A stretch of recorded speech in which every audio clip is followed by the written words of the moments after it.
salam sejahtera. Kami dari kumpulan 11. Tajuk pilihan kumpulan kami ialah Perpaduan Kaum dalam kalangan belia sebagai harapan keluarga Malaysia. Pengenalan.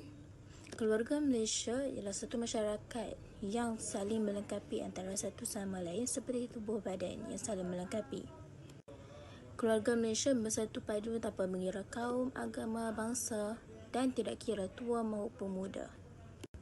Tragedi hitam 13 Mei yang menjadi titik utama kepada perpaduan kaum selepas rukun negara menjadi satu dasar nasionalisme yang perlu dipatuhi.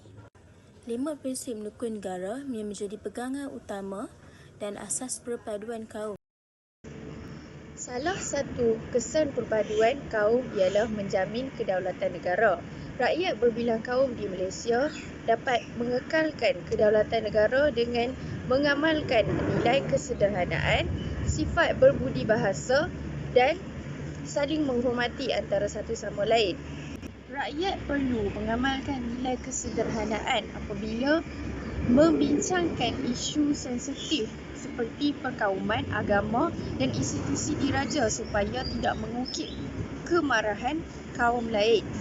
Selain itu, rakyat juga harus mengamalkan sifat berbudi bahasa dengan menjaga tutur kata dan sentiasa bersopan santun tanpa mengira kaum, agama dan status. Masyarakat juga harus saling hormat menghormati setiap kaum di Malaysia kerana perbezaan ini yang menjadikan negara kita unik di mata dunia. Selain daripada itu, dapat mewujudkan suasana yang harmoni dalam kalangan masyarakat juga merupakan salah satu daripada kesan perpaduan kaum. Suasana yang harmoni dapat diwujudkan dalam pelbagai cara. Salah satu daripadanya adalah dengan mengamalkan nilai-nilai murni, terutama sekali dalam kalangan masyarakat belia. Jika sifat nilai murni ini diamalkan oleh semua orang tanpa mengira bangsa ataupun bahasa yang berlainan, nescaya kurang perbalahan ataupun pertelingkahan yang berlaku dalam kalangan masyarakat kita. Seperti contoh dengan mengamalkan ucapan terima kasih. Tanpa kita sedar, sebenarnya dengan mengucapkan terima kasih, kita dapat mengeratkan hubungan sesama manusia kerana kita rasa dihargai apabila diucapkan dengan ucapan tersebut. Serta kita dapat menambah kesyukuran dalam diri kita. Assalamualaikum warahmatullahi. Kesan yang seterusnya adalah dapat menjamin pembangunan yang berterusan. Kemerdekaan negara yang telah mencapai lebih 60 tahun adalah bukti kemampuan rakyat Malaysia untuk hidup bersatu padu dalam satu komuniti. Hal ini membuktikan masyarakat Malaysia dapat menerima kehidupan secara majmuk. Masyarakat saling menghormati bangsa dan agama sekaligus menjadi lebih terpelajar untuk bersaing antara satu sama lain demi memberi sumbangan kepada kemajuan negara. Selain itu, hubungan yang kukuh antara semua jenis bangsa juga dapat mewujudkan negara yang aman dan harmoni. Hal ini akan memberi imej yang baik kepada negara luar. Sebuah negara yang stabil dan selamat akan menarik minat penduduk global sekaligus boleh menjalinkan kerjasama dengan negara maju yang lain. Di samping itu juga, perpaduan dapat membantu dalam meningkatkan ekonomi negara.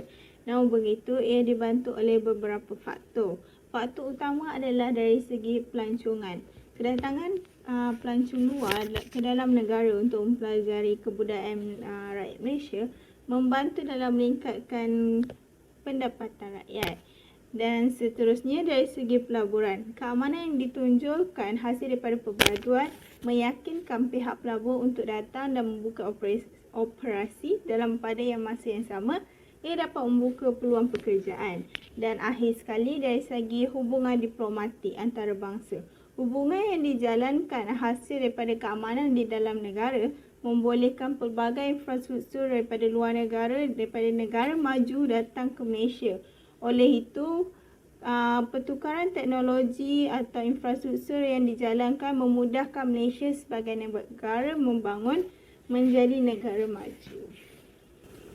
Terdapat banyak langkah untuk memupuk perpaduan dalam kalangan rakyat pelbagai kaum di Malaysia, termasuklah dengan memperkasakan pelaksanaan sekolah wawasan.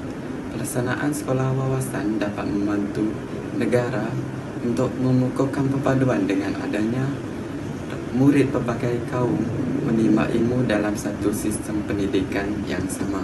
Antara kebaikan yang dapat kita perolehi daripada pelaksanaan sekolah wawasan termasuklah dapat memupuk sikap bertolak ansur dan saling tolong-menolong antara setiap warga sekolah.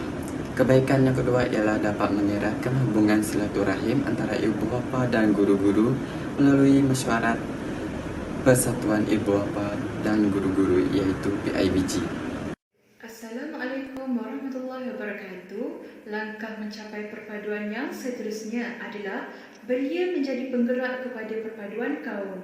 Pihak kerajaan boleh melaksanakan program-program yang melibatkan ramai golongan belia seperti program Duta Roses of Peace yang telah melantik seramai 21 orang belia sebagai duta keamanan dan merupakan satu inisiatif yang baik bagi memupuk perpaduan antara kaum.